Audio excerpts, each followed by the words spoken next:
Welcome to another OU Insider Under the Visor Sooners YouTube Live.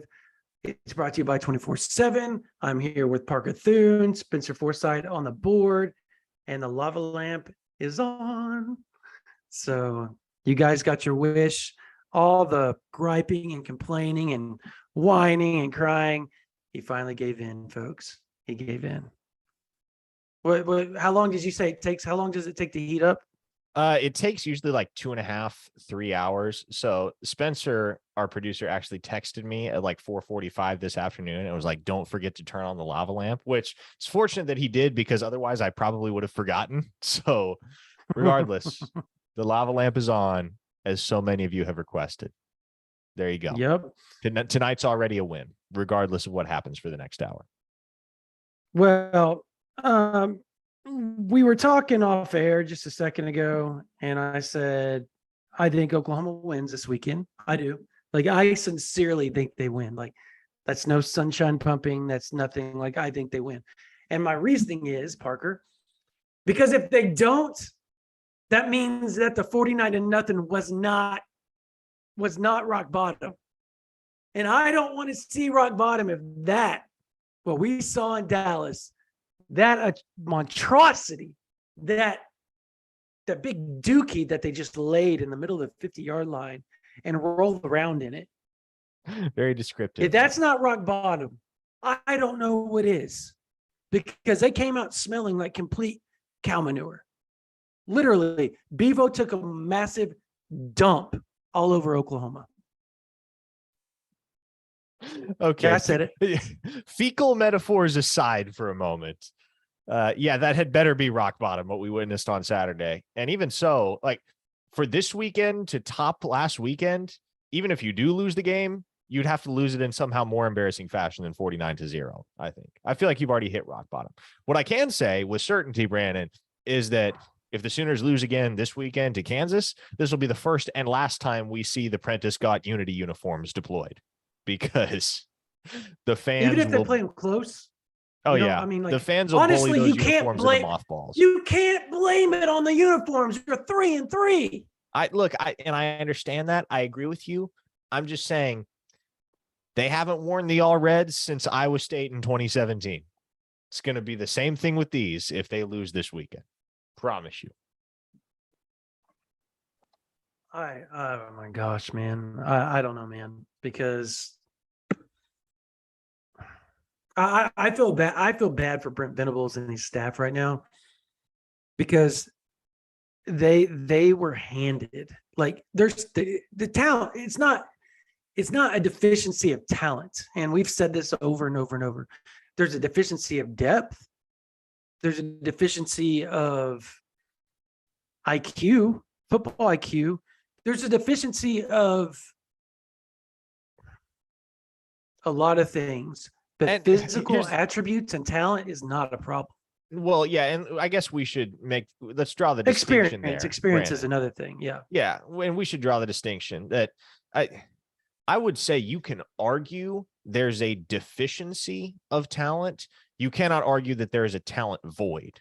There is talent on this football team. There you go. They might not be as talented as they have been the last couple of years, the last half decade, but there is plenty of talent on both sides of the ball.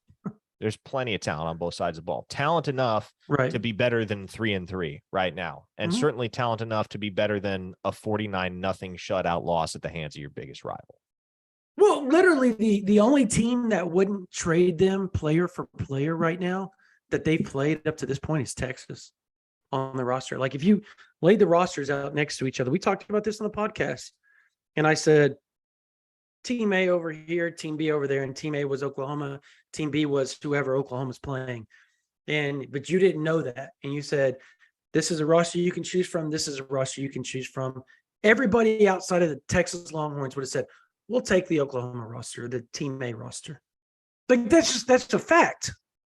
That's a fact. So there's something amiss with this team. Obviously, you lose 45% of your roster year over year to year.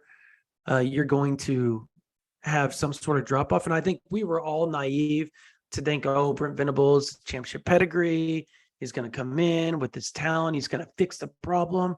And it looked like he was going to 3 games in. Oh my goodness, did they look dominant. And then all of the sudden, it was like the opening kickoff of K-State, and everything went out the window that happened the first 3 weeks. And I mean, Nebraska has a pulse, right? I mean, they've won the last 2 games that they played, correct? Like, so they're not the worst team in the world. Like, they're not a 42-14 or 49-14, whatever it was, beating that Oklahoma handed them. They're not that. But Oklahoma also isn't 55-24. They're not. What was the score of the Kansas State game? I don't know. I just know they lost.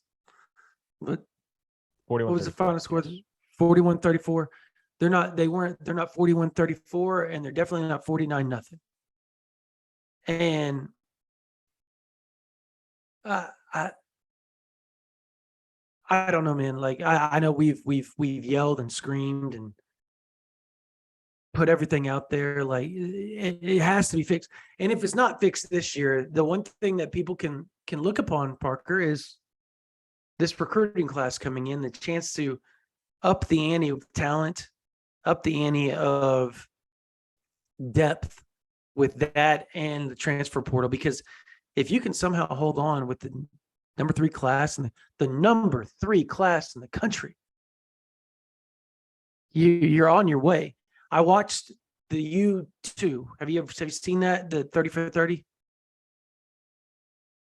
The what now? The 30 for 30 called the U Part 2. Oh, no. I know what you're talking about now, but no, I have not watched it. Okay. Well, I'm gonna get your opinion on this. So it's kind of funny. Butch Davis, an Oklahoma guy, right? Sure.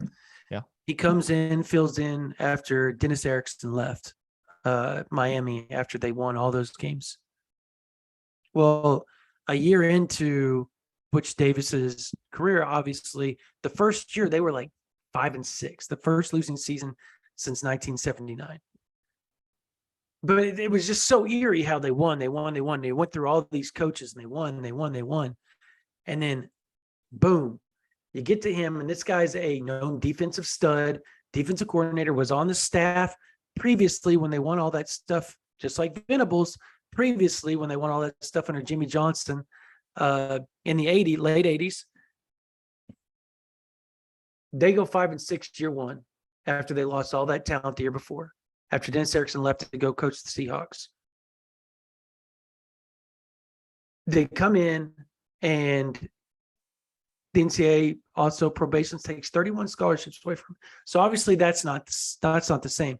But at the same time, Oklahoma lost 45% of the roster, so I'm kind of putting that 2 and 2 together, okay? But within 2 years, they're one of the best teams in the country.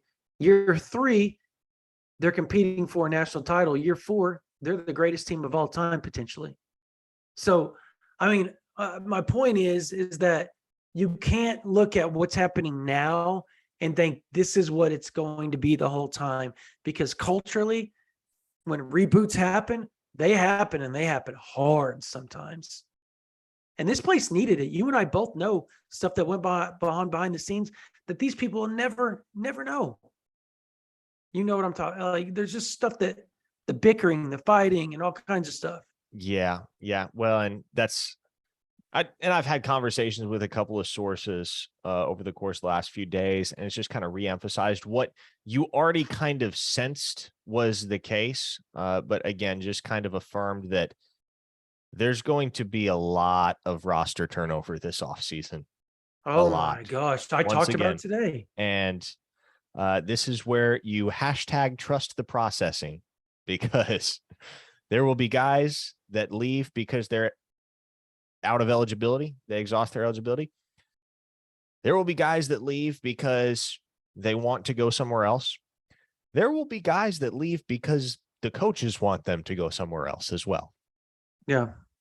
No, I agree. The people are arguing over like guys that were going. We got one guy, of course, the same one, the usual saying, no, these guys were never going to leave Clemson because they're having like this argument if they would have taken the Clemson. Bro, Sooner Cowboys, Parker, help me out here. There were going to be several players that wanted to follow, and they were big name guys. And Venables literally said, no, you are going to finish your career at Clemson. Is that not facts? Sorry, that is factual. Yes, that is factual. I know one that when Venables was in Colorado, called him. He was an All-American. I'm not going to say who it is because they had like 3 or 4 on that team. And spent a good 45 minutes talking to Venables on the phone, and Venables telling him, you cannot leave Clemson. You can't. I'm not going to do that to Dabo. So I think long-term, he did it for short-term. That would have been great, but I think long-term it would have hindered the program. I do.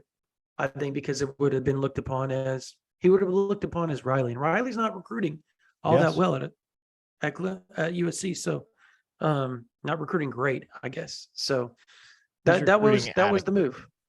He's recruiting adequately. He's not recruiting like everybody thought he was going to right now. Sure. So let's talk about the 24/7 top 247 that just came out today. Okay. Parker, it was interesting. Before we do that, there is a question from somebody actually paid to get this answered. So if you a little super chat action, real quick. DJ Graham, what is up with him, Parker? So we talked about this last summer. Yeah. And he was getting look at wide receiver. It's been back and forth, right? It's been back and forth. Finally, they moved him over. Yeah. And it's been, as you mentioned, Brandon, it's been a conversation for a very long time. And he showed up to campus in 2020 at Oklahoma with the intention of playing wide receiver. And he'll tell you that he has in press conferences before. He said, look, I came here with the intention of being a wideout. And the staff took a look at him. Alex Grinch took a look at him, and they said, you know what? We're going to try you at cornerback. And by the end of his freshman season, he was starting at cornerback for Oklahoma. But amidst it all, there was still, I know for a fact, there's always still been that desire to play wideout for DJ.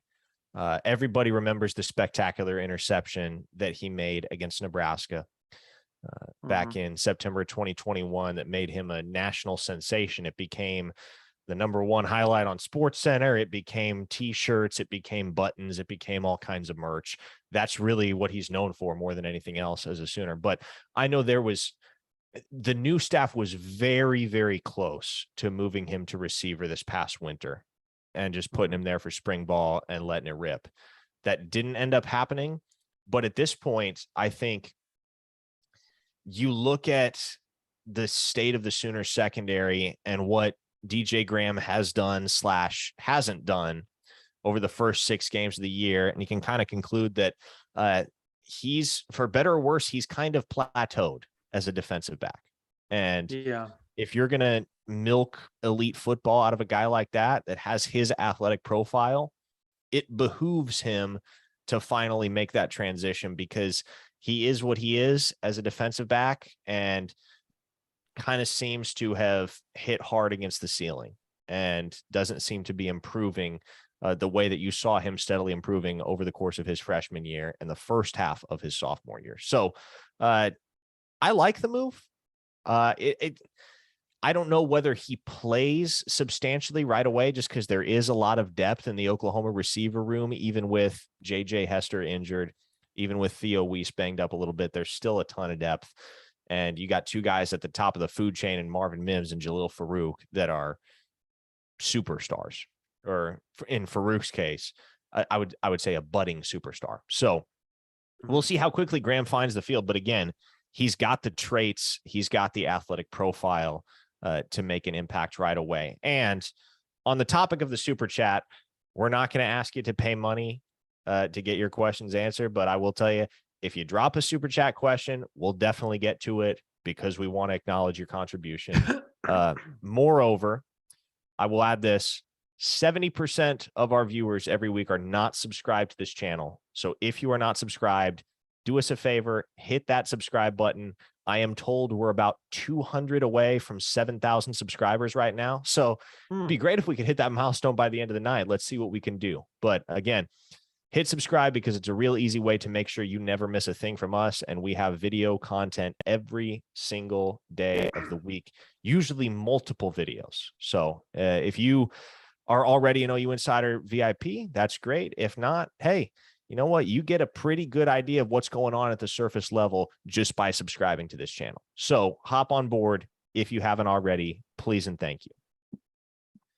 Yeah, the other question that was asked is players that are getting looks now, and obviously after what happened this past week and how good CJ Colden looked, he's getting more looks and more reps, and so is Gentry Williams. I think those are the two that you're going to see getting more reps at corner, and I think you can throw Jaden Rowe in there as well as another guy that will probably get some reps at the corner spot because I'm not sure. I don't know if Woody Washington will be playing there. I assume he's going to be still back there, but I haven't really asked around on that just yet. Question, Brandon.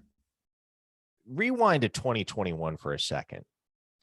And who was the Sooners' most effective cornerback for the second half of the 2021 season?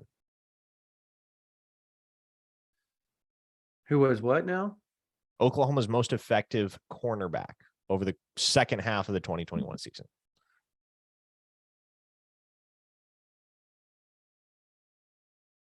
Key Lawrence, wasn't he? It was Key Lawrence. Key Lawrence, right? Now, yeah.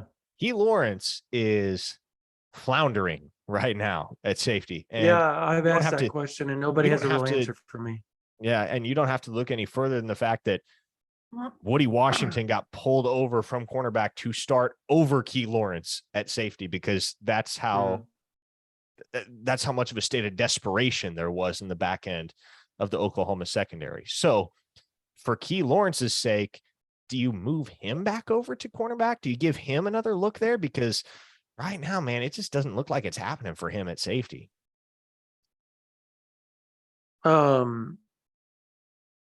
People are saying Colden looked good, question mark, kind of mocking that. Yeah, he graded out well. Like you can't just go off of what you think you saw and all that type of stuff. Like we talked to people, everybody said he was the best corner last week. And honestly, he was always in position. They weren't attacking him. I can tell you that. So when that's a seasoned football player too. Yes. That's a guy that is limited in terms of his sheer athletic ceiling.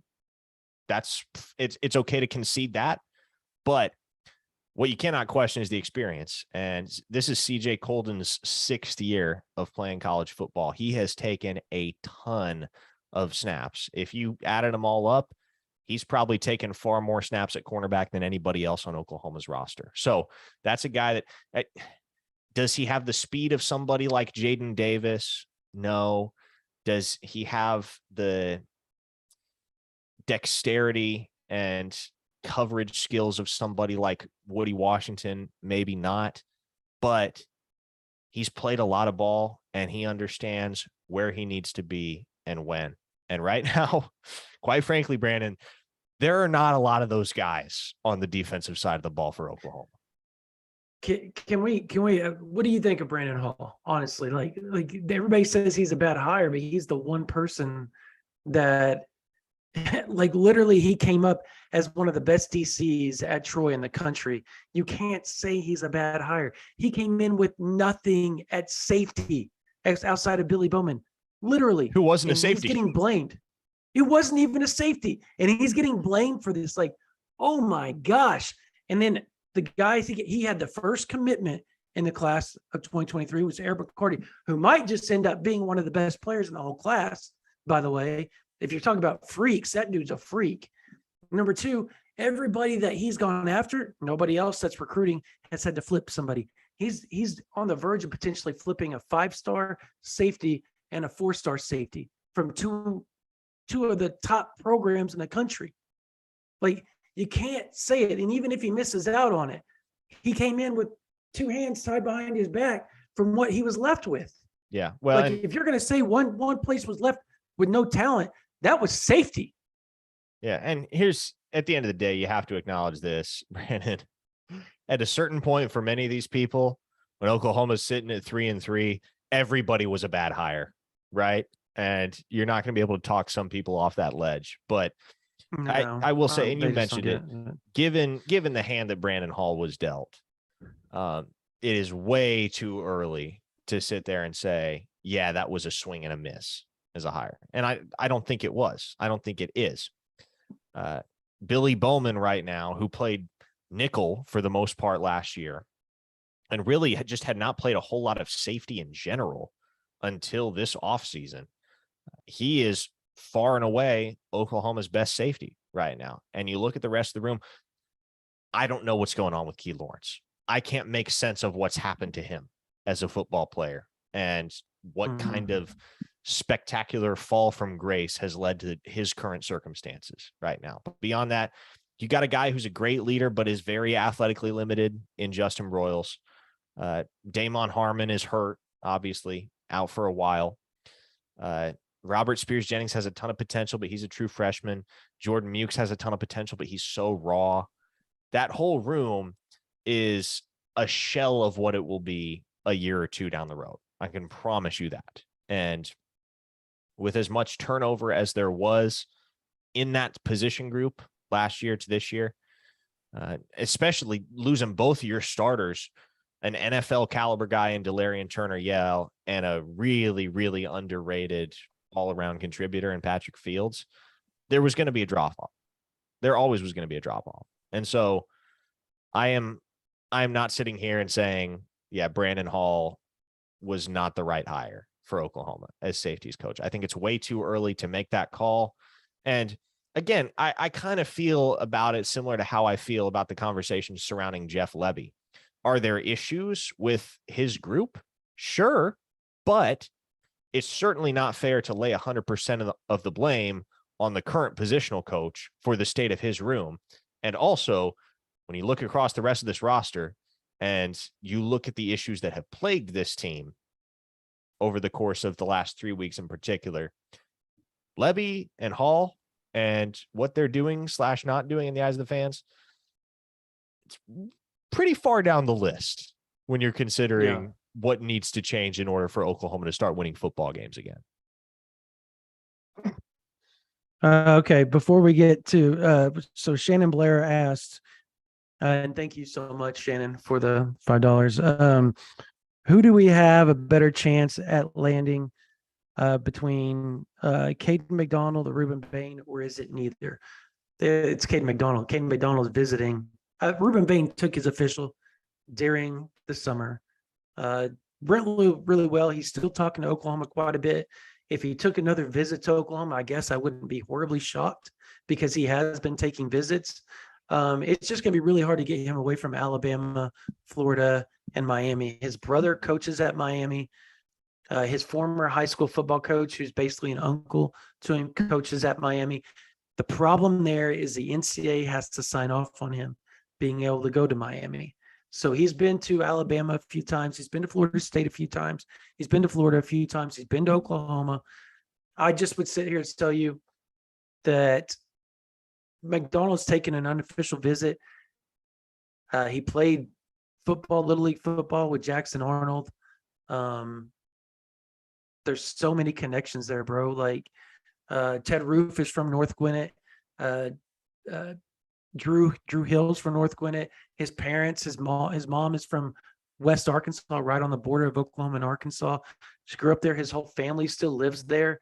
And Trey Morrison is his older brother's best friend. They all grew up together and essentially a big brother to Caden McDonald. So you would think there would be a really good chance. The problem is with him is he's a homebody. He loves his mama. His mom and him are really, really, really close. That's why Clemson, being an hour and a half away from North Gwinnett, is the leader right now. But if he can come up here and feel comfortable, he's really close with Derek LeBlanc. Derek LeBlanc. They're coming up together on official visits, and they're doing it on purpose. If they can make that happen, I could totally see McDonald in this class. Totally see that. Very viable. By the way, 3 official visitors this weekend right now. Derek LeBlanc, Caden McDonald, Cecilia Kana. And Yep. I imagine if we haven't already gotten a zillion questions on Akana, we will. But OU still looks to be in the driver's seat in that one. They get to host him on an official visit. Made a really strong impression with him and his family. So I don't think OU's necessarily out of the woods on that one. Texas A&M's in the mix, Tennessee's in the mix, Oregon remains in the mix, but they do look like they have best positioned themselves to get a commitment from Cecilia Akana. So we'll see how those official visits go this weekend. And it is certainly compelling to know that Caden McDonald is going to have Derek LeBlanc in his ear this weekend. And it's not a huge visitor list this weekend for Oklahoma. So there's going to be a lot of emphasis put on those three guys with regard to the efforts that the coaching staff expends to connect with them. So before we get to the 24/7 stuff, let's address this because it's been said a few times in the chat. Oh, I'm here in Georgia. It's making a run at Jackson Arnold. Oh, I heard Texas A&M ran it. Yeah, I've heard so many people. Let's put you. Let me name this for you. His girlfriend is Marshall's. What's Marshall's first name? Gavin Marshall. Gavin Marshall. She's Gavin Marshall's. His girlfriend is Gavin Marshall's little sister. Okay, they've been dating forever. They're both going to Oklahoma. So there's. What do we say about girlfriends, Brandon? Say the line. They're undefeated.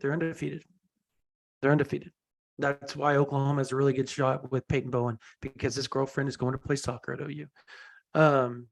So yeah, this whole thing of Jackson Arnold in Georgia, like I talked to Jackson about that rumor like 2 weeks ago, and he literally laughed, and he said he would feel super slighted by anybody that came after him right now, and he's not even really going to entertain it because he's all Oklahoma. He's been all Oklahoma to where he wants to go. He's helped build this class.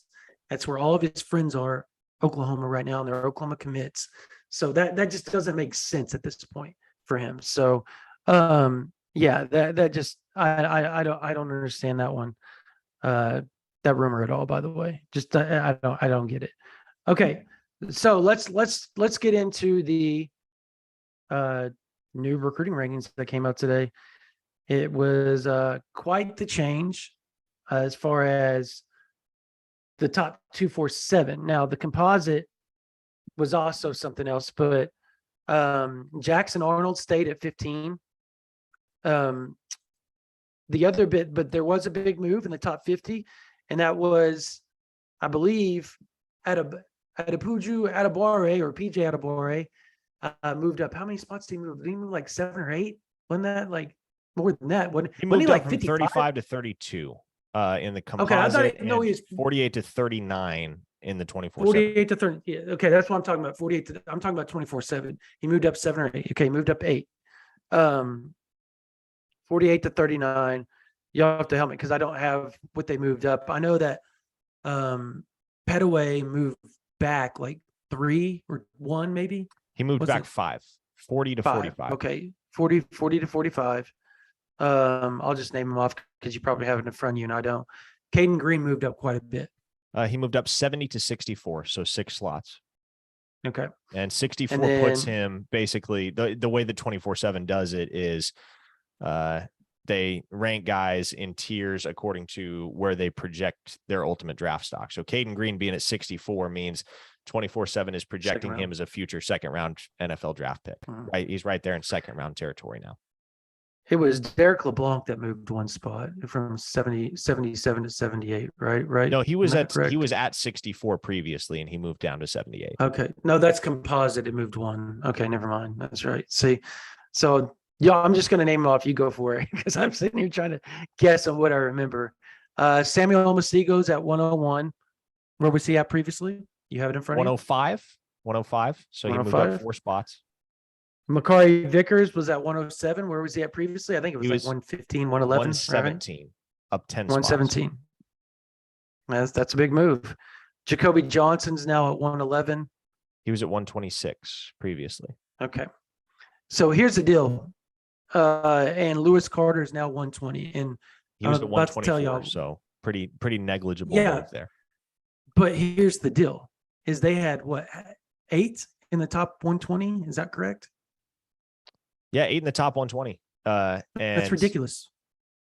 Yeah, and it's not only in the 24/7 rankings either, but you got 8 in the top 120 of the composite right now as well, because Carter is at like 152 or something like that. So he's off that board. But you have Colton Vosick now at number 120 in the composite. Yeah. And then you've got, as I scroll down here, try to find the other ones, you've got Josiah Wagner at 175. And I mean, he's down continually a little bit. He was previously at 164. So again, passive drop when you consider how many guys moved up. But this was the big one. Okay. This was the big one. Colton Vasic. Yeah, wasn't we even knew that ranked. One was coming. Yeah, everybody knew that was coming. Dude wasn't ranked, jumps all the way to 198. Okay. And I thought that was a little low too. Yeah, that was a little low. I think they're going to adjust it. I think they're moving him here. I think December, or they're going to do it in December. I think it's the next one, right before National Signing Day. And I'm going to sit here and tell everybody, if he isn't a top 150 kid, I will be utterly shocked. You'll eat your hat. Maybe. Yes. We can try to eat something else that I dislike. The other big move was Anthony Evans, 4-star wide receiver commit, Oklahoma. Also, he was like 400 something, moved to 205, 204. 3-star U. Excuse me. Yep. He was considered a 3-star. He is a consensus 4-star now. And the guy is I've seen him live, and I would argue that I may not have seen a faster player live before running in space. That dude can flat go, man. So look, and here's the crazy part. Like I'm trying to find other players that Oklahoma is actually in on here. That Ryan Yates is at 227. Obviously, Caden McDonald at 228, and then you can go all the way up to Peyton Bowen is at 72. 72. Yep, there he is. But he's a consensus 5-star. So, I mean, look, here's the deal, folks. Oklahoma is recruiting at a ridiculous level right now. Ridiculous. And that's why they moved up to number 3. They have all that movement. And what guys moved back, they barely moved back. And what guys moved forward jumped up 4, 5, 6, sometimes several hundred spots. And that's what's making them be such a big jump. I mean, I guess they moved from 6 to 3, and it wasn't that big of a jump point wise, but it was a big jump number wise in the top 10. By the way, there was another young man, another Sooner commit that picked up his composite 4th star today. Keon Brown is now officially a blue chipper. There we go. Yeah, there we go. So, and that was one that we had mentioned was probably coming for quite some time. Caleb Hicks right now is right on the cusp. He's flip-flopped back and forth between being a high 3 and a 4-star. I think right now there's something like 418 total blue chips, and Hicks is at like number 422. So he'll make it. He'll make it. Yep, he'll make it. Colin, thank you so much for the $5 and the super chat. Asked, how will PJ, LeBlanc, and Vasic fit into the 335? Well, I can tell you, LeBlanc is already 265 pounds, and he's 6'4". Big boy. That's a big dude. He's also big enough where he's a lot like the name that you all don't like talking about a whole lot, but it's true. David Hicks. He's not. I'm not going to sit here and say he's at the level of that, because I'm not going to compare them. But size wise, frame, and how they play, they can be inside, outside guys. So you can line him up if he can get up to around 300 pounds. You can line him up over the nose, but he's going to be one of those guys that's athletic enough to also line up in the 4-eye or 5 tech if he has to. As far as Vasic and PJ goes, PJ's similar. PJ's what, 245, 250 right now? He's about bigger than that. Yeah, he's about 245. Okay. So he's going to be about 280, 290 when it's all said and done with his long frame, and he'll be a 5 tech 4-eye. He's going to be one of those defensive ends that line up head up with the offensive tackle. And similarly, that's going to be. I'm going to put you like this with Colton Vasic. I questioned his size a little bit until I saw him in person, and he might be one of the biggest human beings I've stood next to, honestly. Just sheer, he just comes across like a mountain of a man, and he only weighs like 235, 240 pounds, but he's 6'5", 6'6", like legit. And that's going to be a large human being once they get a couple steaks gets in the him. weight room. Yes, that guy, and he will be a guy that I think could end up being a 3 whenever they slide over, because they're going to still run 4-man front. Venables said it this last week. They're going to run a lot of 4-man front still. So I think all those guys can end up being 3-tech, and they can end up being 5, 7-techs. They're multiple guys, and that's what Venables is looking for.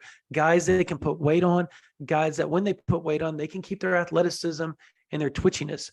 And all 3 of those guys can do it. So they fit really well in what Venables is trying to do. And that's something that they're trying to get more of. What they need right now is a Caden McDonald really bad. Somebody that's already 290, 300 pounds, 6'2", going to be all the way 320 and still be able to move, because that dude is light on his feet for a big boy. And that can line head up with that center and play that nose tackle and get a good push. And that's what he does for his team right now at North Quincy. He's a nose tackle. So he's a guy like him is vitally essential, I think, moving forward. I think super essential, Parker. I don't know how much more to put it. Yeah. Well, very essential. Man, and we talk about these two a lot, but PJ Adebawore and Colton Vasek are going to be absolute war machines within 2 to 3 years. Those are going to be, there's a world in which both of those guys are all American caliber players.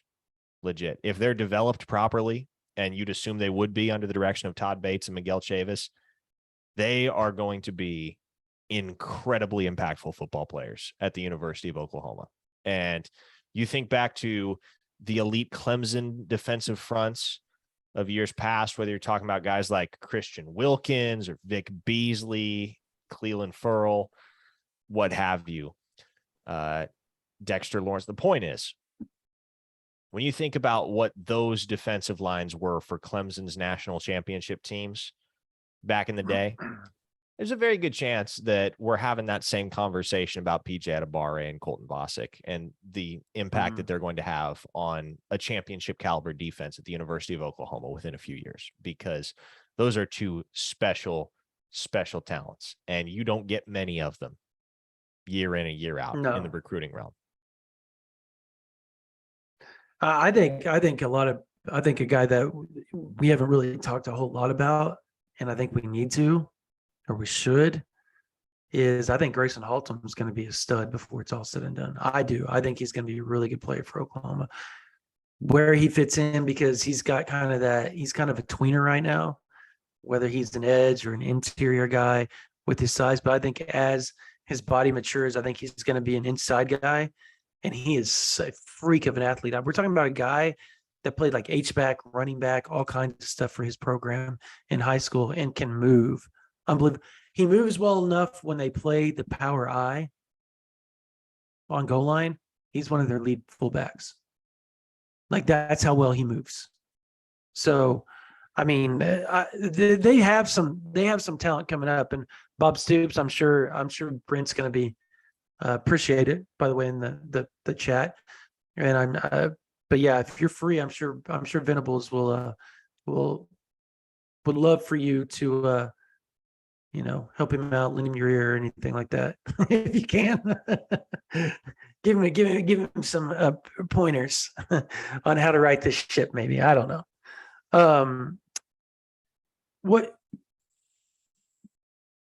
How do you foresee this weekend playing out, Parker? Like, outside of, we'll talk about the uniforms here in a second, but outside of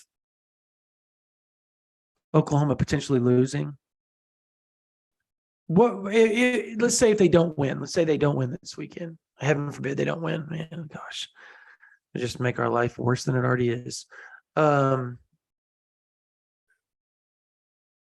What would be a good showing to maybe get the fans back on track a little bit, and maybe a loss? Is that possible?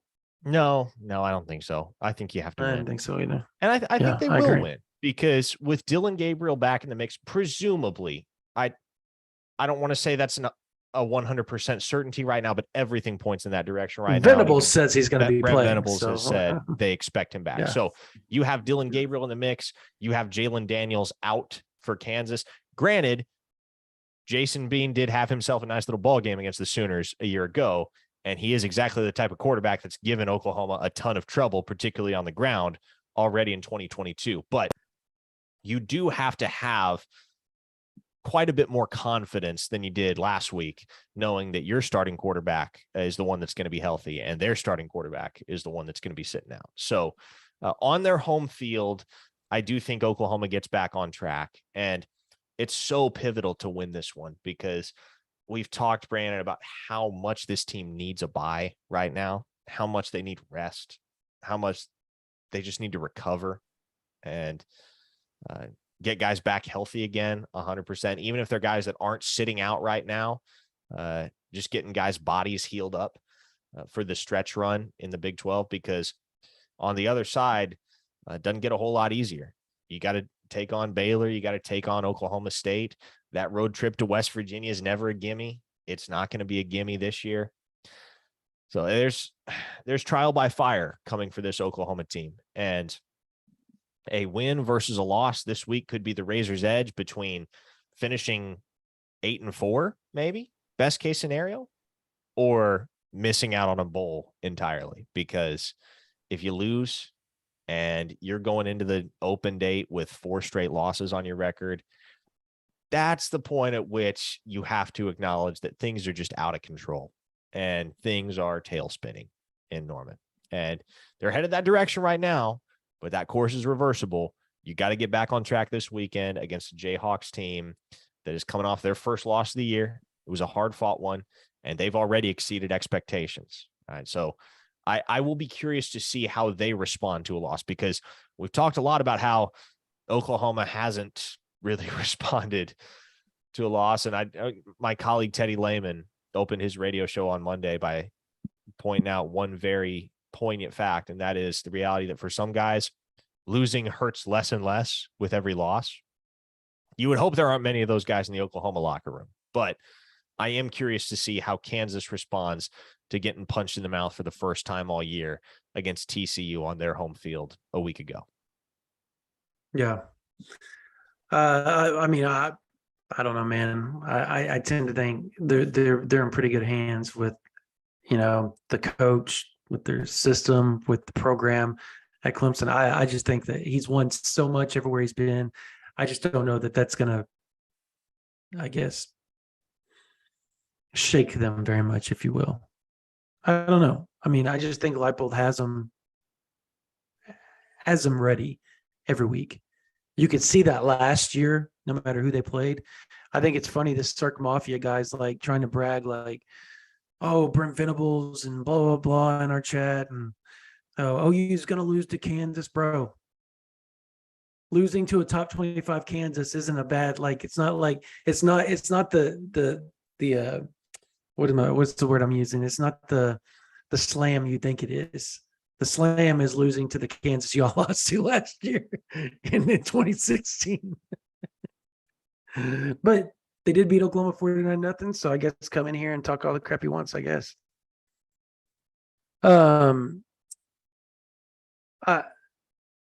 Look, here's the deal. Let's talk about the uniforms real quick. I like them. I think Prentice Galt is in. Yeah, but I mean, I like the photos that I've seen.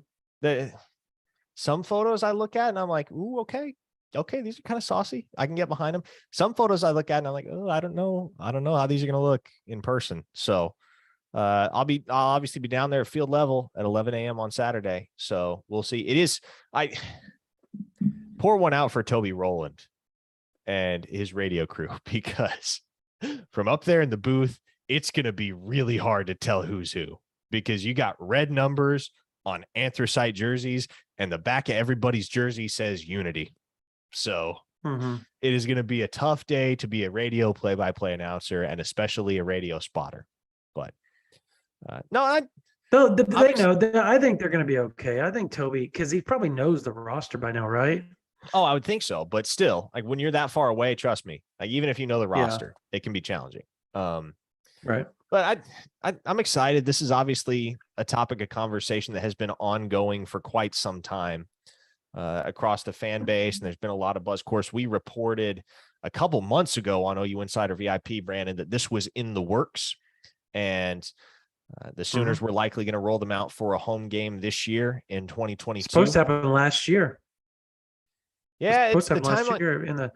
So from what I understand, the timeline had been kicked back a couple of times because of that Unity nameplate, and the because of the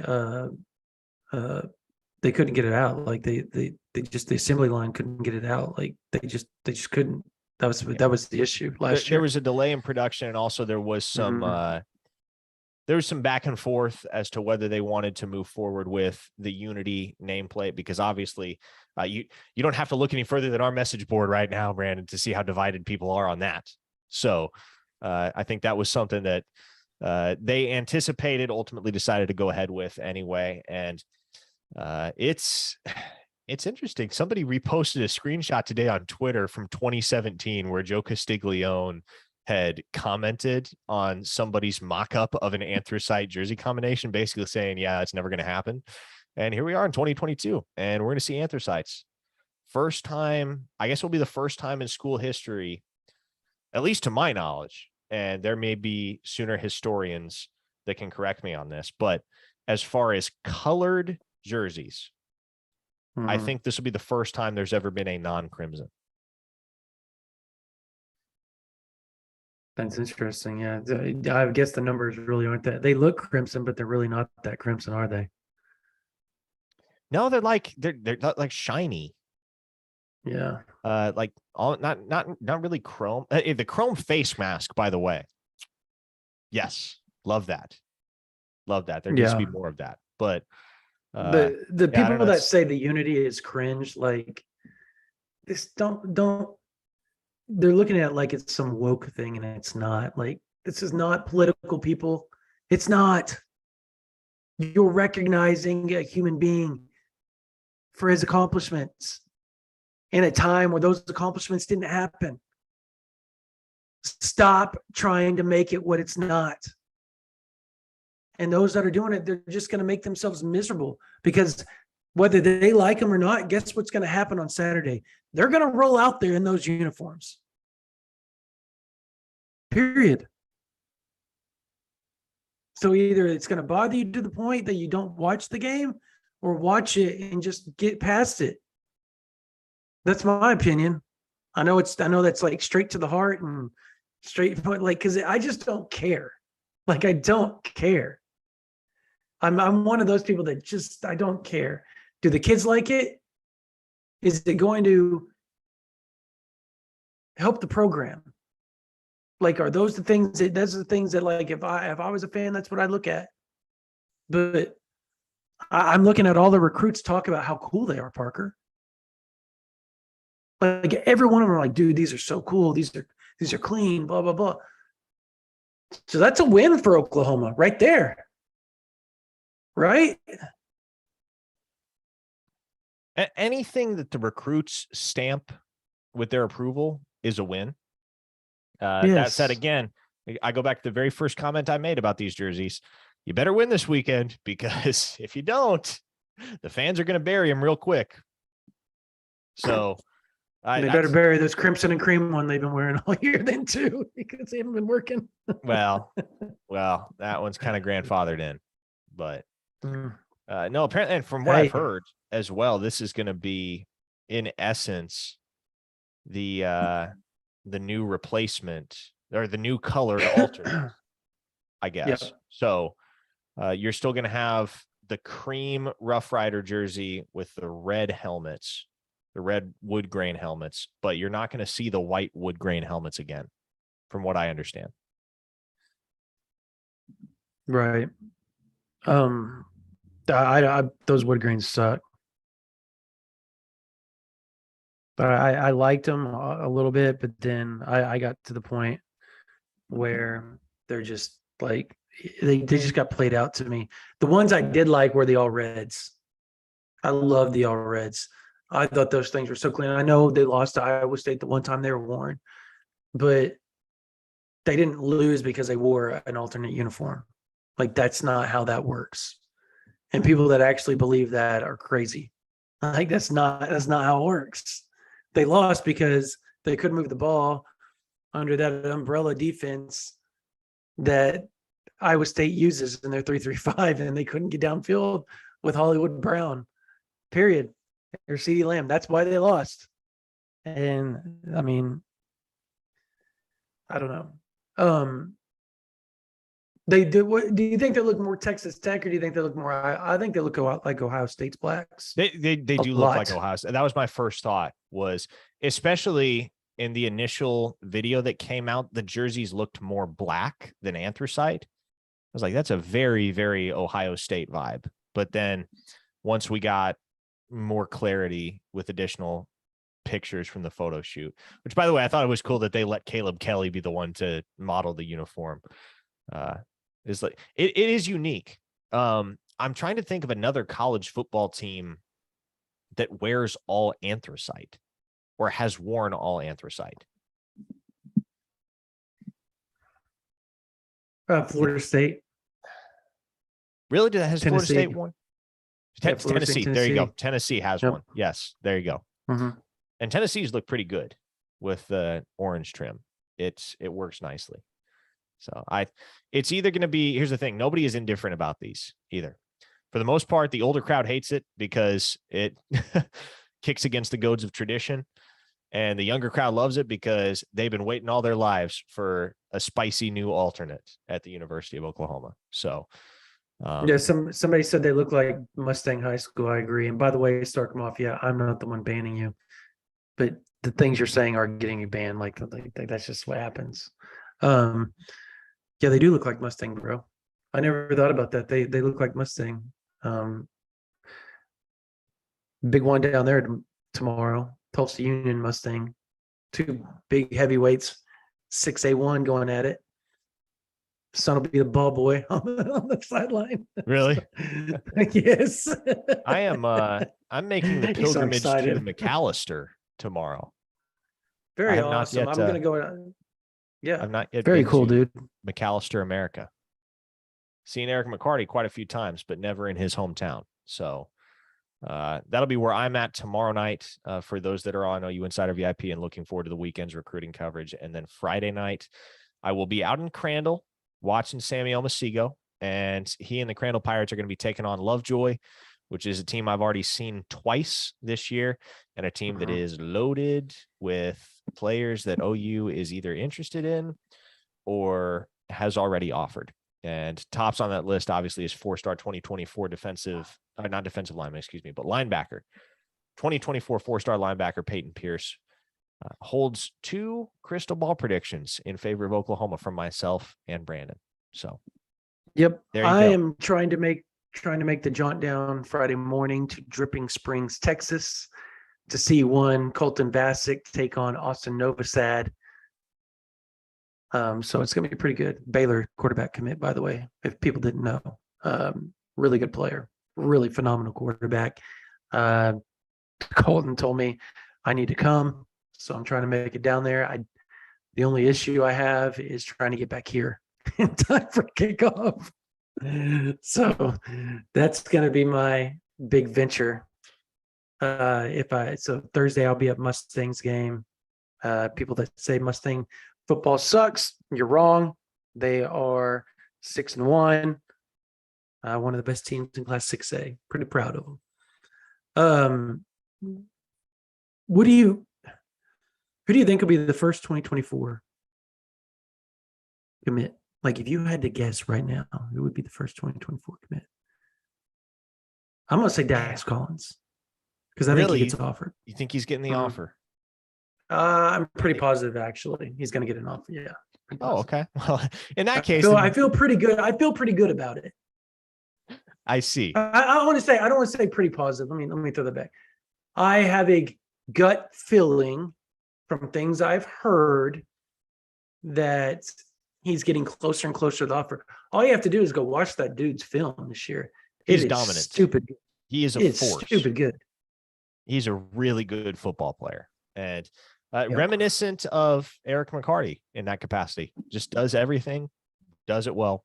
Best athlete on the field down there in small town Oklahoma, and it's really not close. So, we've talked ever since the spring, honestly, about things being pretty open and shut with Dax Collins if he ever were to get the OU offer. I think another guy that kind of falls in that same category at the safety position is Landon Cleveland down there at Mansfield Legacy. Longtime buddy of Robert Spears Jennings, and a guy that has visited Oklahoma multiple times already, although he does not have the offer yet. Another guy that I really, really think could pull the trigger pretty immediately if he were to get the OU offer, and I've talked about him on OU Insider quite a bit, is a guy that I'm going to be out to see on Friday at Lovejoy, Parker Livingstone, 3-star 2024 wide receiver. That guy's good. That is a good wide receiver. And you don't have to look any further than his offer sheet for evidence of that. But you watch the tape, man, he can move and he's got size. Really excited about what he continues to do throughout his junior campaign and whether Oklahoma eventually sees fit to issue him the offer. But I'm going to say none of the above. I'm going to say the Peyton first. Pierce. I mean, his uncle does live in Mustang and runs a little league up here, and that's where he stays every time he comes up here. His grandpa owns a home in Grand Lake. Didn't they play at Oklahoma too? I don't think it's going to be Peyton Pierce either. Okay. I think it's going to be Mike Hawkins. That's my answer. And feels like our answers change pretty regularly, Brandon, because you're saying Dax Collins today, but you were saying Zadavian Sims a couple of weeks ago and David Stone a couple of weeks before that. And similarly, I probably would have said, I think I did say Peyton Pierce a couple of weeks ago. And regardless, across this class, there's a lot of guys that could be first at the table. Here's another one that I'll throw out there, and a guy that I'm going to go watch next week. Casey Poe, 4-star offensive lineman down in Lindale, Texas. OU lean right now.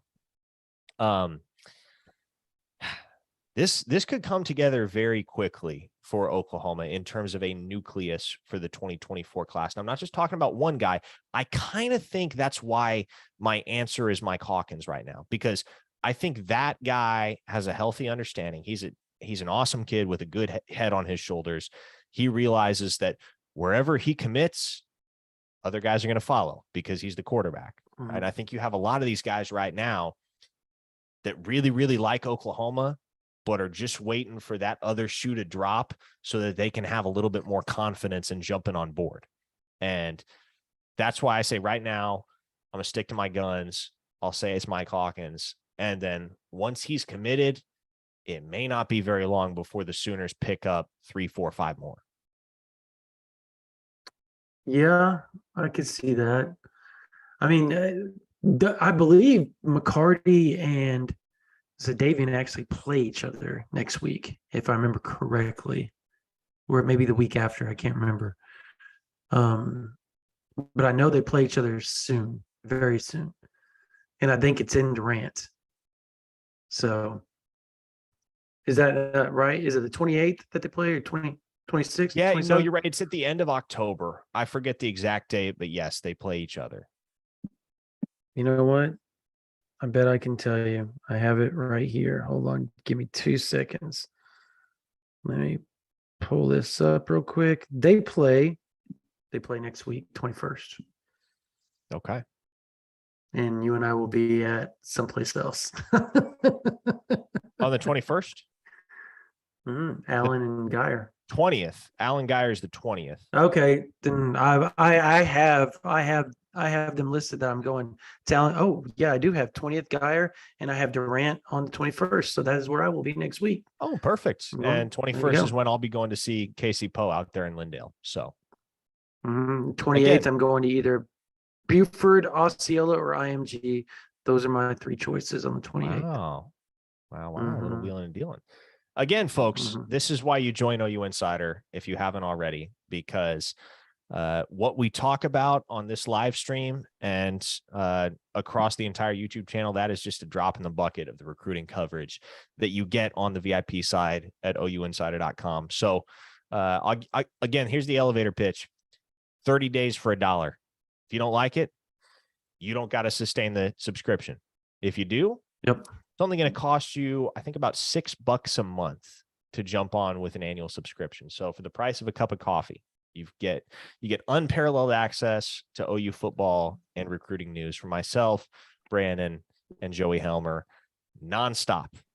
And I mean nonstop throughout the fall. And once the off season hits, we're out there going to 7-on-7s, camps, all that stuff. The 7-on-7 circuit obviously begins in January, February, runs all the way through May, June. So there's never a shortage of recruiting content coming your way at ouinsider.com. So just another reason to hop on the bandwagon there if you have not already. And I know plenty of our subscribers here are also subscribers at ouinsider.com. Very much appreciate your support, and we do it all for you. Yeah, and make sure that you sub to this YouTube channel. Like Parker said earlier, 70% aren't subbed to this channel, but yet we have of our viewers that watch this live aren't subbed to our channel. And yet we have sometimes an upwards of 700 people on here. So that means literally majority of you guys aren't subbed, and there is new videos on there almost every other day from somebody on this YouTube channel, mostly from Parker and Spencer. I'll give them that. Because I have not been recording a lot. Like they have a lot more time than I do. The old dad thing and a husband thing gets kind of cut in whenever I try to sit down and free do this. BD. So, yeah, free BD. No, don't free BD. No, you almost got me in trouble. Don't free me. I like being chained up where I'm at. So yeah. So join us. Before we do leave, I've been asked this about 1 billion times on here, and I've totally been trying not to jump in here. Ricardo LeBlanc, what is up, our guy? We have not given our shout out. We always give a shout out to you. Hope you're still listening and watching, because Derek's taking an official visit this weekend. So he will not be at Oklahoma. He will not be able to make it. It will be the mom and the sister coming up with Derek, but Ricardo will be back. We'll be up to visit unofficially with Derek for Baylor and or Bedlam, or potentially both, they said. So we'll see how that all plays out, but they will make at least one of the games later on this season, and Ricardo will be back in Norman for a game. All right, that's going to do it for this version of the OU Insider Under the Visor YouTube Live. For Parker Thune, for Spencer Forsythe on the board, my name is Brandon Drumm. You guys have a blessed night. We'll see you all next week.